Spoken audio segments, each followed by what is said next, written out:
Acción Cristiana Mundial, un ministerio para llevar el Evangelio donde haya un oído que escuche y un corazón abierto a Dios. Jonás fue un hombre conocido por su historia de ser tragado por una ballena y luego vomitado por ella sin sufrir ningún trastorno. Conforme es narrado en el libro que lleva precisamente su nombre, Jonás, en los capítulos 1, 2 y 3. Y además está también en el Tanaj hebreo y en el Corán islámico incluso. La narrativa indica que fue un profeta oriundo de la provincia de Galilea que recibió el mensaje de Dios para que vaya a la ciudad de Nínive a predicar el arrepentimiento, pues Nínive era un lugar de mucho pecado y si no se arrepentía la población, vendría sobre ellos un gran castigo divino. Nínive era una capital grande y glamorosa de aquellos tiempos, como lo son hoy muchos de los grandes centros urbanos del mundo llenos de movimiento comercial, bulla y progreso, pero también con mucha corrupción. De manera que su condición pecaminosa la ponía bajo el juicio divino. Pero por varias razones, Jonás se sintió molesto con la orden de Dios, pues su población ciertamente estaba llena de gente malvada y pervertida, como se diría hoy, gente dañada. Y Jonás no les tenía la menor simpatía ni interés de que se salven. Más bien, en su corazón latía el deseo de que reciban un fuerte castigo y la ciudad sea borrada del mapa. Por ello, se negó a ir a Nínive, embarcándose en el puerto de Jope con rumbo a Tarsis, que se encontraba en una dirección contraria. Y es allí, a bordo de aquel barco, donde sufre la primera parte de su aventura, cuando sobreviene una terrible tempestad que amenaza con hundir la nave.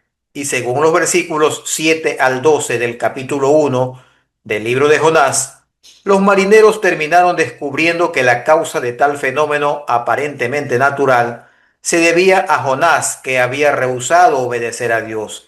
Y le dijeron: ¿qué haremos contigo para que el mar se nos aquiete? Porque el mar se iba embraveciendo más y más, y ya habían vaciado parte de la mercancía del barco para aligerar la carga. Entonces él les respondió: tomadme y echadme al mar, y el mar se os aquietará, porque yo sé que por mi causa ha venido esta gran tempestad sobre vosotros. El resto del relato se los dejo para que lo lean en sus Biblias. Pero, ¿cuántas veces hemos experimentado esa resistencia o renuncia a cumplir una tarea moral o un deber cuando alguien siente que esas personas no merecen algo bueno? Se trata de un conflicto interno de no quiero que se beneficien porque siento que no lo merecen. Esto es una frustración o incluso resentimiento que surge cuando uno siente que debe hacer algo bueno por otros, pero esos otros no solo no lo valoran, sino que a veces reaccionan con hostilidad, desprecio y hasta burla.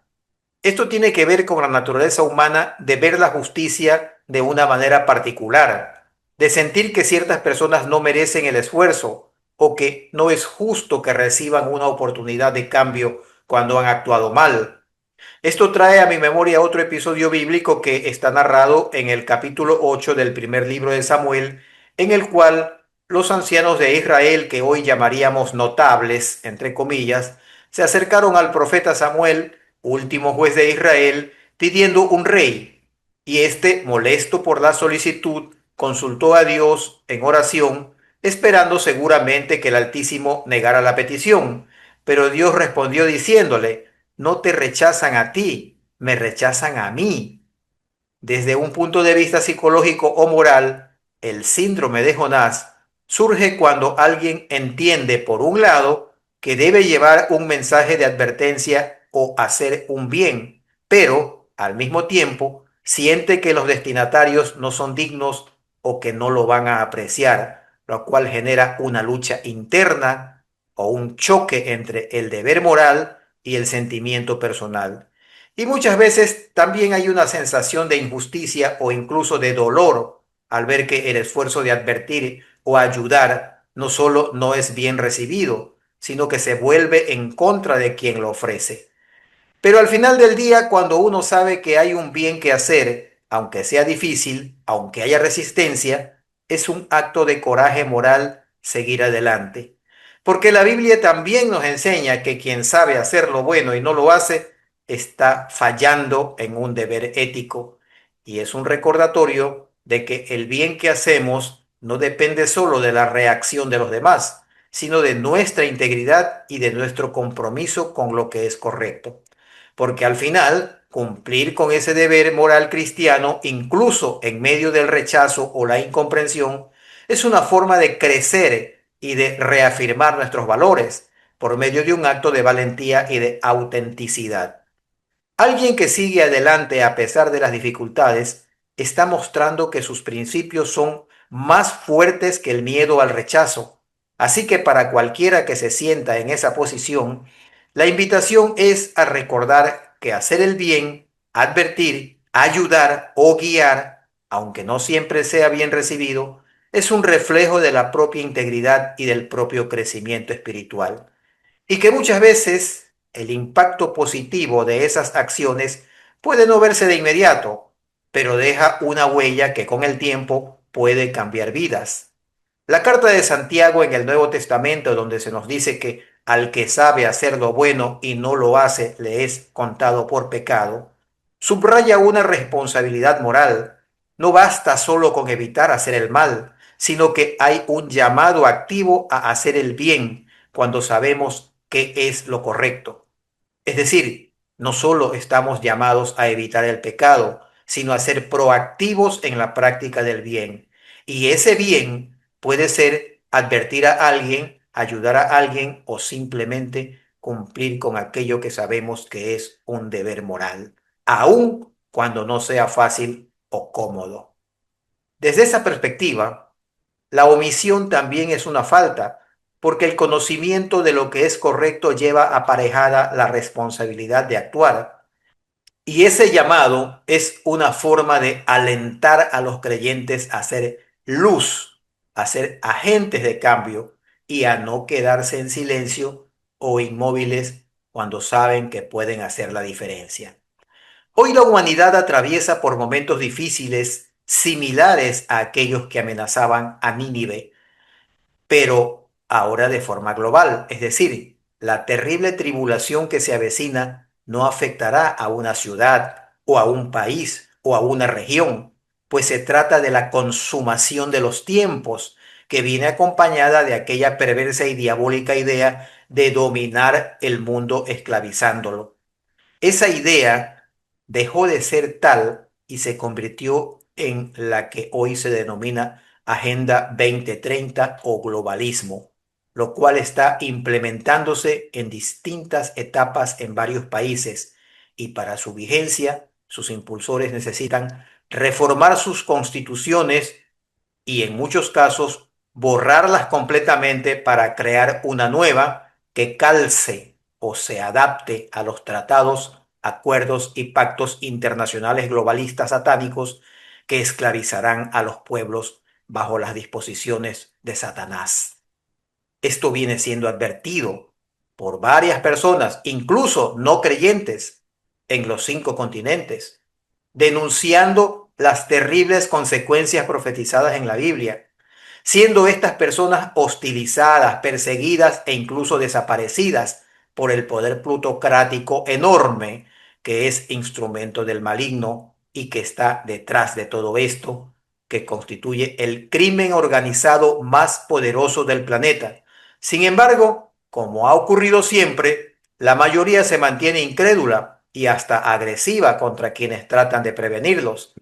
Y aquí es donde muchas personas que actúan como atalayas, señalando el peligro, pueden caer en el desánimo y rechazo similar a lo que sufrió Jonás, sintiendo no solo que no vale la pena despertar a quienes prefieren seguir dormidos, sino que hasta se merecen el castigo que sobreviene.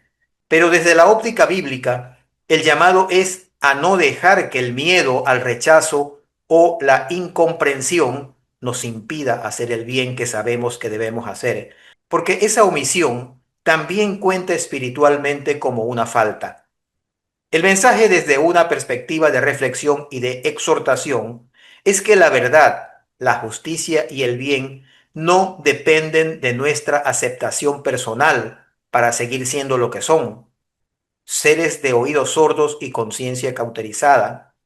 Más bien, cada advertencia, cada llamado a la conciencia es una oportunidad de rectificar, de abrirse a un cambio y de entender que la resistencia a la verdad no cambia la realidad, solo retrasa el crecimiento y la paz que viene de vivir en armonía con lo que es correcto.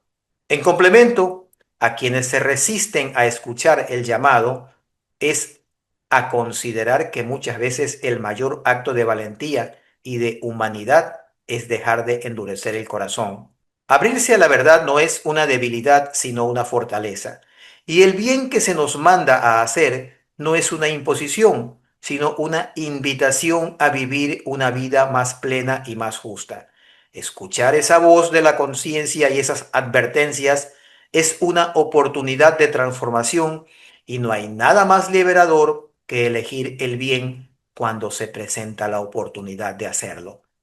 Oremos. Dios misericordioso y lleno de amor, te pedimos en este momento por aquellas personas que con un corazón sincero han llevado la luz de tu verdad y tu bondad a quienes no han querido escuchar.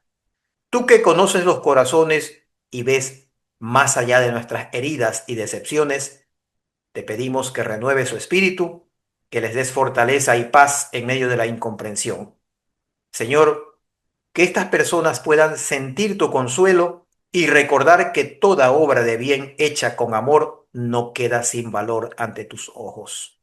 Que entiendan que su labor no depende del aplauso humano, sino de la certeza de estar haciendo lo correcto ante ti. Dale, Señor, la gracia de seguir adelante con fe, con paciencia y con la esperanza de que a su tiempo la semilla del bien que ha sembrado dará fruto y que en su corazón siempre reine tu paz, sabiendo que tú eres el juez justo y el refugio seguro de quienes buscan hacer tu voluntad. En el nombre de Cristo Dios. Jesús te lo pedimos. Amén. Si le ha gustado este mensaje, compártalo con amigos y familiares para que este ministerio se expanda y suscríbase a nuestro canal para no perderse futuros mensajes.